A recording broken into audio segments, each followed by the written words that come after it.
let's have a chat about Sheffield United. So we all know that Sheffield United are having a terrible season. They're rock bottom.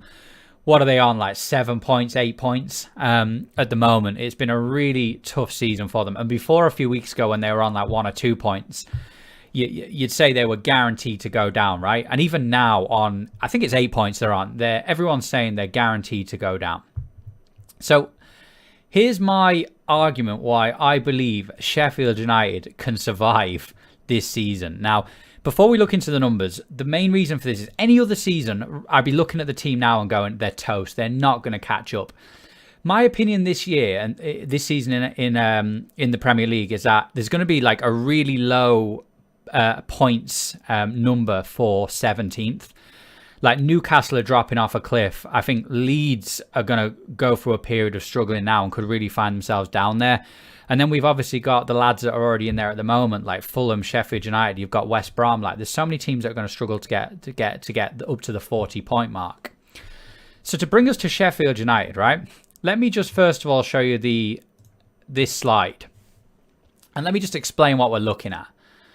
So first of all, this is completely taken off the Twitter account at XG Philosophy. So shout out to them.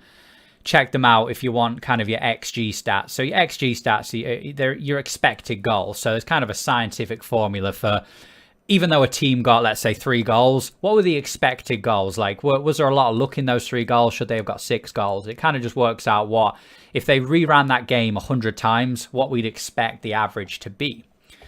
So what XG Philosophy have done is they've put all those numbers into their algorithm, and they've worked out what the Premier League table would look like if the XG and the XG conceded was exact rather than what actually happened. Now, first of all, you'll see lots of teams like Brighton, for instance, they stand out quite a lot. Like they're expected to have 32 points, but they've actually got 18.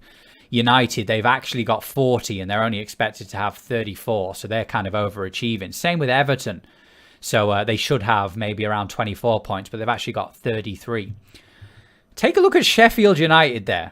So their actual points is 8, but their expected points is 20. They are criminally underperforming. I know I keep saying that like there's certain players like Cancelo that has been criminally underperforming based on his numbers. Sheffield United are having a relatively good season in terms of how they're playing, like their expected returns or expected points.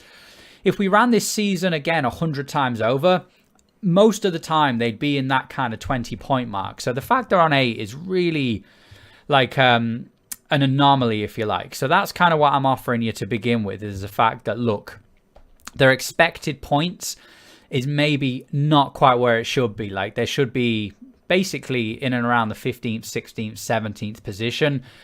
And then everyone's looking at them like they've got a real chance of survival. Now, let's just have a look at their numbers and as to why I think this could be turning around for them and why over the next 5 game weeks we might see them start to close that gap. So, Sheffield United's first 10 games of the season, their expected goals conceded, you'd think they were bottom, right? Not the case. They were 17th. So they were expected to concede 15 goals. Now, I think they conceded about that, right? Their expected goals scored, 11.72. Now, they're 13th in the league when it comes to expected goals. And again, you'd assume they were bottom because they only scored 4. So their expected goals was around 12 and they only got 4. So that's why after 10 games, they're right at the bottom. But the way they're performing is actually quite good. Like their expected goals conceded is not relegation form. And their expected goals scored is actually mid-table form. So now let's look at the second 10 games. So the last 10 games. Their expected goals conceded is actually, they're 13th. So there's actually 7 teams doing worse defensively than they are. So their XGC is 13.21, but they actually conceded 17. So again, they're underperforming. They're expected to only concede about 13 goals. They did concede 17. Now, their expected goals scored, it stayed around the same. So they were 13th, they're now 14th. They scored 8 against an XG of 8.91. So they're kind of starting to kind of level out the performance. Now let's micro that into the last 5 game weeks. Their expected goals conceded, 7th. There's only 6 teams in the league that have a better defence based on the XG range than Sheffield United. So they're expected to concede 4.29. They actually conceded 7. So even though they've almost conceded double what the science is saying they should concede, they've still, again, we've seen them grab a couple of wins, and I think those wins are going to continue. And in terms of their expected goals, 11th. So again, they've actually risen. So their XG is around 5. Now they've only scored 4. So my argument to you and anyone that's watching outside of FPL is that I think Sheffield United, they've got a chance. So don't write them off yet. Now, in terms of FPL, I'm not tipping you to pick any of their players. I don't think any of them really offer any value in a season where the value players are really all over the place. Like, no one really needs to try and save money right now. We've all got loads of money in our bank.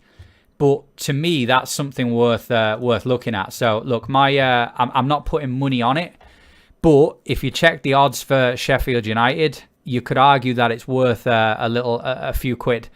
So we'll clip that. We'll have a look at this in a few months' time, and we'll see if I manage to call the impossible. So yeah, that's my piece on Sheffield United.